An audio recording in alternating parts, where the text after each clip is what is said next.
கர்த்தருடைய பிள்ளைகளுக்கும் உன்னதமான தேவனுடைய ஊழியக்காரர்களுக்கும் அன்பின் வாழ்த்துக்கள்.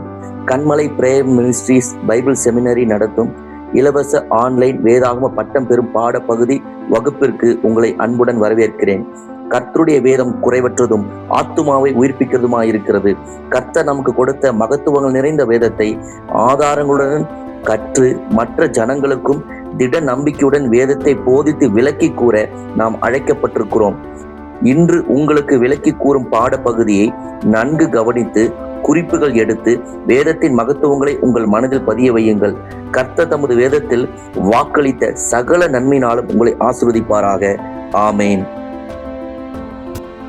கிறிஸ்துவுக்குள் பிரியமானவர்களே, வேத பாட பகுதியில் முதலாவது காணொளியிலிருந்து நாம் தொடங்குவது பழைய ஏற்பாட்டு புஸ்தகத்தில் தேவன் சகலவற்றையும் படைத்த காரியங்களை குறித்து நாம் தியானிக்க இருக்கிறோம். வரும் காணொளிகளில் நாம் ஒவ்வொரு படைப்பை குறித்தும் படைத்த தேவனுடைய மகத்துவங்களை குறித்தும் நாம் காண இருக்கிறோம். இந்த காணொளியில் வேதாகமத்தை பகுத்து போதிக்கிற ஊழியக்காரர் வாயிலாக கொடுக்கப்படும் தேவனுடைய வார்த்தைகளையும் தேவனுடைய மகத்துவங்களை காண்பிக்கும் ஒவ்வொரு குறிப்புகளையும் நீங்கள் கவனமாக கவனித்து இந்த வேத பாட பகுதியின் முடிவிலே கேட்கப்படும் கேள்விகளுக்கு வாட்ஸ்அப் எண்ணிற்கு நீங்கள் பதில் அனுப்பும் பொழுது உங்கள் பெயர் மற்றும் கேள்விக்கான பதிலை நீங்கள் அனுப்பி வையுங்கள். இந்த பாட பகுதியை நீங்கள் கவனித்துள்ளீர்கள், இந்த பாட பகுதியில் நீங்கள் சரியாக குறிப்பெடுத்துள்ளீர்கள் நீங்கள் அறிந்து கொள்ள முடியும். எனவே இன்றைக்கு கொடுக்கப்படுகிற படைப்புகளை குறித்தான வேத பாட பகுதியை நன்கு கவனியுங்கள். உங்களுக்காக கர்த்தருடைய வார்த்தையை ஊழியக்காரர்கள் அவர்கள் கொண்டு வருகிறார்கள். ஆமேன். கிறிஸ்துவுக்குள் பிரியமானவர்களே, இயேசு கிறிஸ்துவின் இனிய நாமத்தில் உங்கள் ஒவ்வொருவரையும் நான் வாழ்த்தி வரவேற்கிறேன். கண்மலை prayer ministries online Bible college மூலமாக வேதத்தின் மகத்துவங்களை ஆழமாக அறிய வேண்டும் என்று வந்திருக்கிற உங்கள் மனதின் விருப்பங்கள் நிறைவேறட்டும். கர்த்தர் ஞானத்தையும் புத்தியும் ஆலோசனையும் தந்து உங்களை ஆசீர்வதித்து நடத்துவாராக. ஆமென். நம்ம வேதாகமம் அப்படின்னு சொல்லும் பொழுது அது மகத்துவமான புனித வேதாகமம் என்று தான் நம்ம சொல்ல வேண்டும். ஏனால் தேவன் அவ்வளவு மகத்துவமானவர், பரிசுத்தர். அப்படிப்பட்ட ஒரு தேவனுடைய மகத்துவங்களையும் அவர் உண்டாக்கின காரியங்களையும் அவர் மனுஷனை படைத்ததின் நோக்கம், சிருஷ்டிப்பு, இந்த காரியங்களை எல்லாம் நம்ம இந்த எபிசோட் வழியாக நம்ம பார்க்க இருக்கிறோம். முதலாவது வேதாகமத்தின் முதல் பகுதி என்பது பழைய ஏற்பாட்டினுடைய முதல் பகுதி. 39 பிரிவுகளை உடைய பழைய ஏற்பாடும் 27 புத்தகங்களை உடைய புதிய ஏற்பாடும் சேர்ந்ததுதான் பரிசுத்த வேதாகமம் என்பது. இயேசு கிறிஸ்துனுடைய பிறப்புக்கு முன்பாக நடைபெற்ற சம்பவங்கள் அடங்கிய தொகுப்பு தான் பழைய ஏற்பாடு. இயேசு கிறிஸ்துனுடைய பிறப்புக்கு பின்பாக இன்று வரைக்கும் இனி வரக்கூடிய காரியங்களை பற்றி சொல்லக்கூடியதுதான் புதிய ஏற்பாடு. பழைய ஏற்பாட்டின் முதலாவது புத்தகமான ஆதியாகமம் முதலாவது அதிகாரத்தின் முதலாவது வார்த்தை வசனம் என்ன சொல்கிறது என்றால், ஆதியிலே தேவன் வானத்தையும் பூமியையும் சிருஷ்டித்தார். நம்ம வேதாகமம் பழைய ஏற்பாடு எபிரேய மொழியிலிருந்து மொழிபெயர்க்கப்பட்டதாகும். இந்த 1வது அதிகாரம் 1வது வசனம் நம்முடைய மொழியிலே 5 வார்த்தைகளை கொண்டுள்ளது. ஆனால் எபிரேய மொழியில அது 7 வார்த்தைகளை கொண்டுள்ளதாக இருக்கிறது. நான் அதையும் தேவனின் மகத்துவத்துக்காக நான் அதை படிக்க இருக்கிறேன். பெரேஷித், பாரா, ஏலோஹிம், ஏட் அசமாயிம், ஏட் அசல். இந்த 7 வார்த்தையில தான் ஆதியிலே தேவன் வானத்தை பூமியும் சிருஷ்டித்தார் என்று 5 வார்த்தைகளாக நம்ம பார்க்கிறோம்.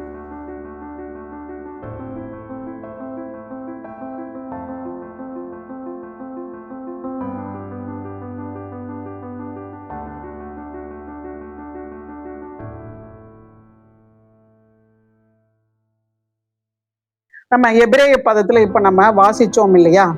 என்ன வாசிச்சோம்? ஆதியாகமம் 1:1 என்ன சொல்லுகிறதுன்னு, பெரேஷித், பாரா, ஏலோகிம். இந்த 3 வார்த்தைக்குள்ள பாரா அப்படிங்கிறது தான் சிருஷ்டிப்பு அப்படிங்கிறது. பாரா என்றால் என்ன அர்த்தம்? சிருஷ்டிப்பு என்பதாகும். 1வது அதிகாரம் 1வது வசனத்தின் இந்த 7 வார்த்தைகளுக்குள்ளதான் சகலமும் உண்டாக்கப்பட்டதாக வேதம் சொல்லுகிறது. தேவன் வானத்தையும் பூமியையும் சிருஷ்டித்தார். அந்த ஆதியிலே அப்படிங்கிற நம்ம ஒவ்வொரு வார்த்தையாக நம்ம தனித்தனியாக நம்ம பார்க்க போகிறோம். தேவன் திரியேக தேவனாக இருந்தார். தேவன், குமாரன், பரிசுத்தாவி மூவராக தான் அவர் இருந்தார். அவர் இல்லாம ஒன்றும் உண்டாகவில்லை என்று நம்ம வேத வசனம் சொல்லுகிறத நம்ம இந்த இடத்துல பார்க்கலாம். சங்கீதம் 19:1 என்ன சொல்லுகுதுன்னா, வானங்கள் தேவனுடைய மகிமையை விவரிக்கின்றன, ஆகாய விரிவு அவருடைய கரங்களின் கிரியை அறிவிக்கிறது. கொலோசையர் 1:16 என்ன சொல்கிறதுனா, அவருக்குள் சகலமும் சிருஷ்டிக்கப்பட்டது, பரலோகத்தில் உள்ளவைகளும் பூலோகத்தில் உள்ளவைகளுமாகிய காணப்படாதவர்களுமான சகல வஸ்துக்களும், சிங்காசனங்களானாலும் கர்த்தத்துவங்களானாலும் அதிகாரங்களானாலும் சகலமும் அவரை கொண்டும் அவருக்கென்றும் சிருஷ்டிக்கப்பட்டது. அந்த அவர் யாருன்னா இயேசு கிறிஸ்து. நம்மால முழுவதுமாக நமக்கு அவரைத்தான் தெரியும். ஏன்னா இவரை நம்பிதான் நம்ம விசுவாசித்து ரட்சிக்கப்பட்டு ஞானஸ்தானம் எடுத்து இன்றைக்கும் இயேசுவின் நாமத்தினாலதான் நம்ம ஜெபமே அவருக்குள்ளதான் நம்ம இருக்கிறோம். இவருக்குள்ளதான் சர்வ லோகமும் சிருஷ்டிக்கப்பட்டது. ஏன்னா இவர் தான் எல்லாமுமாக இருக்கிறார். நீதிமொழிகள் 8வது அதிகாரம் 22 31 வசனங்கள் வரைக்கும், கர்த்தர் தமது கிரியைகளுக்கு முன் பூர்வ முதல் என்னை தமது வழியின் ஆதியாக கொண்டிருந்தார். பூமி உண்டாகும் முன்னும் ஆதி முதற்கொண்டும் அனாதியாய் நான் அபிஷேகம் பண்ணப்பட்டேன். ஆழங்களும் ஜலம் புரண்டு வரும் ஊற்றுகளும் உண்டாகும் முன்னே நான் ஜனிப்பிக்கப்பட்டேன். மலைகள் நிலை பெறுவதற்கு முன்னும் குன்றுகள் உண்டாவதற்கு முன்னும் அவர் பூமியையும் அதன் வெளிகளையும் பூமியில் உள்ள மண்ணின் திரள்களையும் உண்டாக்கும் முன்னும் நான் ஜனிப்பிக்கப்பட்டேன். அவர் வானங்களை படைக்கையில் நான் அங்கே இருந்தேன். அவர் சமுத்திர விலாசத்தை வட்டணிக்கையிலும் உயரத்தில் மேகங்களை ஸ்தாபித்து சமுத்திரத்தின் ஊற்றுகளை அடைத்து வைக்கையிலும் சமுத்திர ஜலம் தன் கரையை விட்டு மீறாதபடிக்கு அதற்கு எல்லையை கட்டளையிட்டு பூமியின் அஸ்திபாரங்களை நிலைப்படுத்துகையிலும் நான் அவர் அருகே செல்லப்பிள்ளையாயிருந்தேன். நித்தம் அவருடைய மனமகிழ்ச்சியாயிருந்து எப்பொழுதும் அவர் சமூகத்தில் களி கூர்ந்தேன்.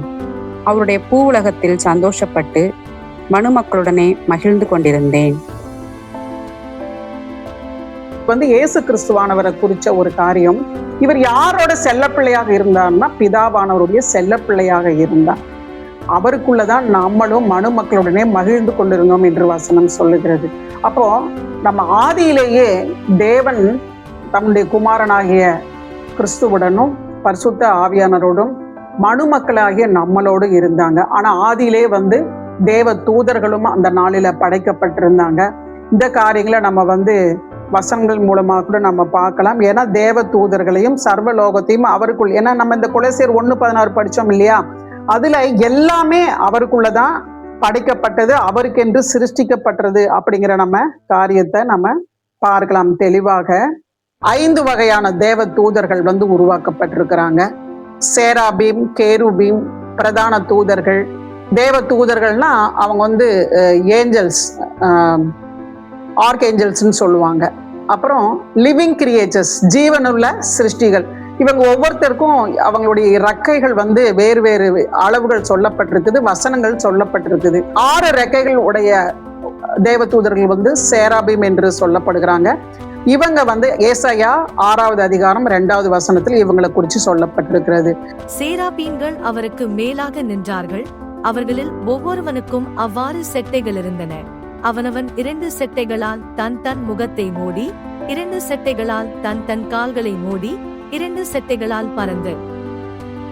தள்ளப்பட்ட தூதனாகிய லூசிபர், கேரூப் அப்படிங்கிறத நம்ம எசேக்கியேல் 10வது அதிகாரம் 20 முதல் 21 அந்த வசனங்கள் மூலமாக மாத்திரமல்ல, எசேக்கியேல் 28வது அதிகாரத்திலையும் ஏசாயா 14 அதிகாரத்திலையும் இந்த தள்ளப்பட்ட தூதனாகிய லூசிபரை குறித்த காரியங்கள் சொல்லப்பட்டிருக்கிறது.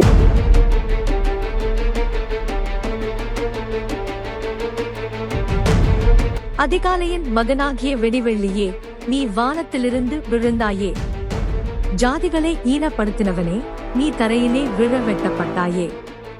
நான் வானத்துக்கு ஏறுவேன், தேவனுடைய நட்சத்திரங்களுக்கு மேலாக என் சிங்காசனத்தை உயர்த்துவேன், வடபுறங்களில் உள்ள ஆராதனை கூட்டத்தின் பர்வதத்திலே வீற்றிருப்பேன் என்றான்.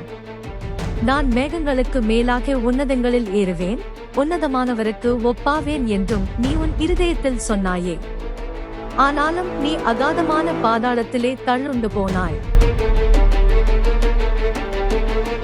நீ சித்தரிக்கப்பட்ட நாளில் உன்மேல் வாத்தியங்களும் உன் நாதஸ்வரங்களும் உன்னிடத்தில் ஆயத்தப்பட்டிருந்தது. நீ காப்பாற்றுவதற்காக அபிஷேகம் பண்ணப்பட்ட கேருப். இந்த லூசிபர் என்ன வேலை அவனுக்குன்னா, காப்பாற்றுவதற்காக உண்டாக்கப்பட்ட கேருப். ஆனா அவனுடைய மேட்டிமையினால, பெருமைனால அவன்தான் எல்லாரையும் காப்பாற்ற வேண்டும்.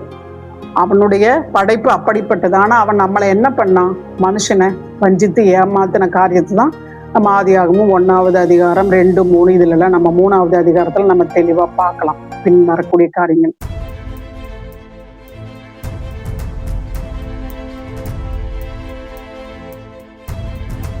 எசேக்கியேல் 28:13-14. நீ தேவனுடைய தோட்டமாகிய ஏதேனில் இருந்தவன். பத்மராகம், புஷ்பராகம், வைரம், படிகப்பச்சை, கோமேதகம், யஸ்பி, இந்திரநீலம், மரகதம், மாணிக்கம் முதலான சகலவித இரத்தினங்களும் பொன்னும் உன்னை மூடிக்கொண்டிருக்கிறது. நீ சிருஷ்டிக்கப்பட்ட நாளில் உன் மேளவாத்தியங்களும் உன் நாகசுரங்களும் உன்னிடத்தில் ஆயத்தப்பட்டிருந்தது. நீ காப்பாற்றுகிறதற்காக அபிஷேகம் பண்ணப்பட்ட கேருப். அப்போ இந்த கேருப் எப்படி இருந்தான் அப்படின்னா, நீ தேவனுடைய தோட்டமாகிய ஏதேனில் இருந்தவன். தேவனுடைய தோட்டம் ஏதேன்கிறது அவன் அங்கதான் இருந்தான். அதனாலதான் ஆதாம் ஏவாள்கிட்ட ரொம்ப சகஜமா அவன் ஏமாத்துறதுக்குரிய, ஏன்னா அவன் ஏதேன் தோட்டத்துலதான் இருந்தான்னு வேத வசனம் சொல்லுகிறது. பலவிதமான ரத்தினங்களால அலங்கரிக்கப்பட்ட ஒரு மகா அழகு வாய்ந்த வசீகரமான ஒரு தோற்றத்தை உடையவன். இவனுடைய இன்னும் ஒரு பிரதான வேலை என்னன்னா, அவன் தேவனுடைய பர்வதத்துல ஆராதனை வீரனாக, அதாவது கொயர் லீடராக இருந்தான். ஆனால் அவன் தான் விழுந்து போயிட்டாங்கிறத நம்ம இந்த வசனத்தின் மூலமா பாக்குறோம் இல்லையா? இது எல்லாம் ஆதியாகமம் ஆரம்பிக்கிறதுக்கு 1 வசனங்களுக்கு முன்பாக நடந்த காரியங்கள் என்பதை நம்ம ஞாபகத்துல வச்சுக்கொள்ளணும். அதுக்கப்புறம் தான் நம்ம பூமியில படைக்கப்படுகிற காரியங்களெல்லாம் நம்ம பார்க்க போறோம். அப்போ அந்த நாளில, அதாவது 1:1க்கு முன்பாக நம்ம 0:0 கூட வச்சுக்கலாமே. 0க்கு அப்புறம் தானே 1. அப்ப 0:0 அப்படிங்கிற காரியத்தை கூட இந்த முன்பாக இருக்கக்கூடிய காரியங்களை நம்ம இன்னும் ஒரு விஷயம் கூட ஒரு ஆழமாக பார்க்கலாம்.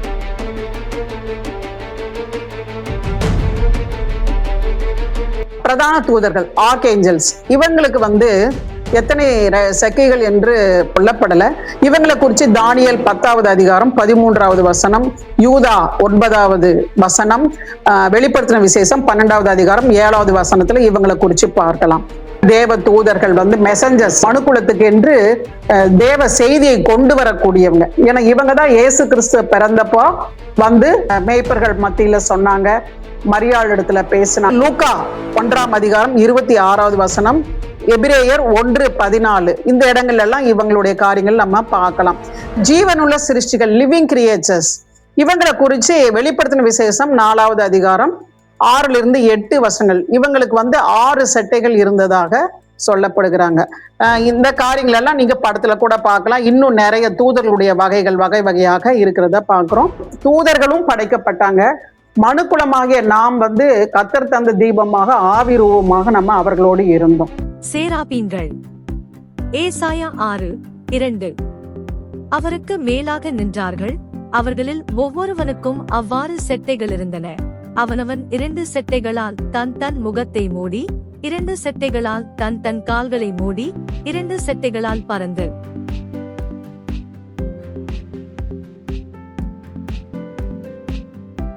கேருபீன்கள். எசேக்கியேல் 10:20-21. கேருபீன்கள் என்று அறிந்து கொண்டேன். அவைகளில் ஒவ்வொன்றுக்கு 4 முகமும் ஒவ்வொன்றுக்கு 4 செட்டைகளும் இருந்தன. அவைகளுடைய செட்டைகளின் கீழ் மனுஷகைகளின் சாயல் இருந்தது.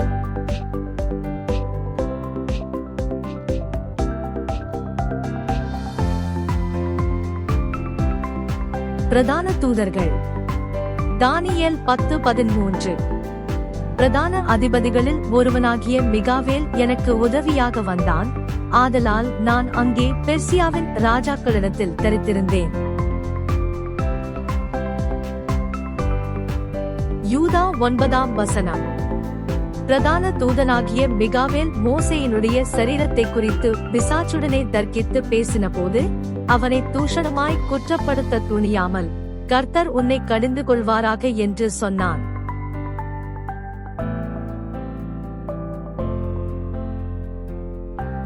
தேவதூதர்கள். லூக்கா 1:26. காபிரியேல் என்னும் தூதன் கலிலேயாவில் உள்ள நாசரேத் என்னும் ஊரில் தாவீதின் வம்சத்தானாகிய யோசேப்பு என்கிற நாமமுள்ள புருஷனுக்கு நியமிக்கப்பட்டிருந்த ஒரு கன்னிகையினிடத்திற்கு தேவனாலே அனுப்பப்பட்டான்.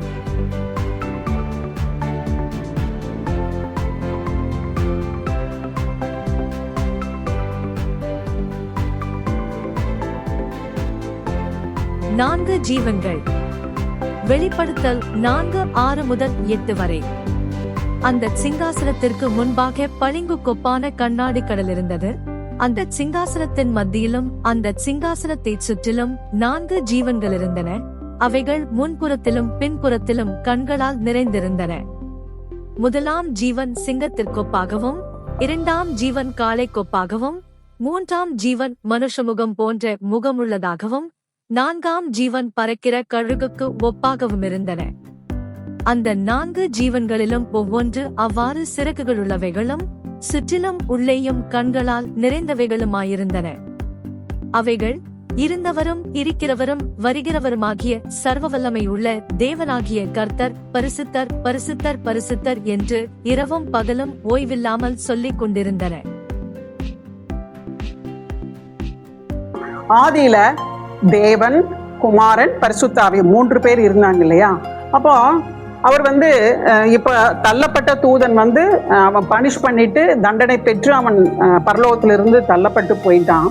அப்போ மற்றவங்க எல்லாம் தேவனுடைய அன்பை குறித்து அறியாம அவர் ரொம்ப நியாயமுள்ள ஒரு கண்டிப்பானவர், எரிச்சல் உள்ளவர் அப்படிங்கிற காரியத்தை எல்லாரும் நினைச்சுக்குவாங்க. அப்படிங்கிறதுனால அதை மாற்றணும், தேவன் அன்பாகவே இருக்கிறார் அப்படிங்கிறத மாற்றணுங்கிறதுக்காக இந்த 3 பேருக்குள்ள ஒரு கான்வர்சேஷன், அதாவது ஒரு உரையாடல் நடந்ததாக வேத பண்டிதர்கள் சொல்றாங்க. எப்படின்னா, இப்ப இந்த மாதிரி இருக்கிறதுனால நம்ம அன்பாக இருக்கிறவர் என்பதை எப்படி நம்ம காண்பிக்கலாம் அப்படின்னா, அப்ப நம்ம மனுஷர்கள் அப்படிங்கிறத நம்ம உருவாக்கி விழுந்து போன தள்ளப்பட்ட தூதனாகி அவனுடைய இடத்துல மனுஷர்கள் மத்தியில நம்ம அன்பாகவே இருக்கிறோம் அப்படிங்கிறதாகவும், அவங்க நமது சாயலாகவே உருவாக்குவோம் அப்படிங்கிறதாக அவங்க இறங்கி பூமியில, இதுதான் ஆதியாகமம் 1வது அதிகாரம் ஆரம்பிக்கிறதாக நம்ம பார்க்க போறோம். கிறிஸ்துவுக்குள் பிரியமானவர்களே, இன்றைக்கும் உங்களுக்கு பகுத்து போதிக்கப்பட்ட வேத பாட வகுப்பினை நன்கு கவனித்தீர்கள் என்று விசுவாசிக்கிறேன். இப்பொழுதும் கேட்கப்படுகிற கேள்விகளுக்கு கொடுக்கப்பட்டுள்ள வாட்ஸ்அப் எண்ணிற்கு சரியாகவும் பொறுமையாகவும் பதிலளிக்குமாறு அன்போடு கேட்டுக்கொள்கிறேன். ஆதியிலே தேவன் வானத்தையும் பூமியை சிருஷ்டித்தார் என்று சொல்லி தமிழில் ஆதியாகமம் 1:1 5 வார்த்தைகளில் சொல்லப்பட்ட தேவனுடைய வார்த்தை எபிரேய மொழியில் எத்தனை வார்த்தைகளில் சொல்லப்பட்டுள்ளது? நன்றாக கேள்வியை கவனித்து பதிலளியுங்கள். 5 வார்த்தையில் சொல்லப்பட்ட தேவனுடைய படைப்பை குறித்து ஆதியாகமம் 1:1 சொல்லப்பட்ட எபிரேய மொழியில் எத்தனை வார்த்தைகள் சொல்லப்பட்டுள்ளது? இரண்டாவது கேள்வி, எத்தனை தூதர்கள் இருப்பதாக வேதாகமம் நமக்கு சுட்டிக்காட்டியுள்ளது? எத்தனை தூதர்கள் இருப்பதாக வேதாகமம் நமக்கு சுட்டிக்காட்டியுள்ளது? மூன்றாவது கேள்வி, ஆதியாகமம் 1:1 மூல எபிரேய பாஷையில் பாரா என்பதன் பொருள் என்ன? ஆதியாகமம் 1:1 குறிக்கும் மூல எபிரேய பாஷையில் பாரா என்பதன் பொருள் என்ன? இந்த 3 கேள்விகளுக்கும் கொடுக்கப்பட்ட வாட்ஸ்அப் எண்ணிற்கு நீங்கள் பதிலளிக்குமாறு அன்போடு கேட்டுக்கொள்கிறேன். தொடர்ந்து வருகிற வேத பாட வகுப்பு காணொளிகளை நன்கு கவனியுங்கள், பதிலளியுங்கள், பட்டம் பெறுங்கள். இந்த வீடியோவை தொடர்ந்து நீங்கள் பார்க்கும்படிக்கு, வேத பாட வகுப்புகள் பங்கு பெறும்படிக்கு இந்த சேனலை சப்ஸ்கிரைப் செய்து கொண்டு நோட்டிபிகேஷன் பெல் ஐகானை கிளிக் செய்து அடுத்து வரும் காணொளிகளுக்காக நீங்கள் காத்திருங்கள். கர்த்தர் உங்களை ஆசீர்வதிப்பாராக. ஆமென்.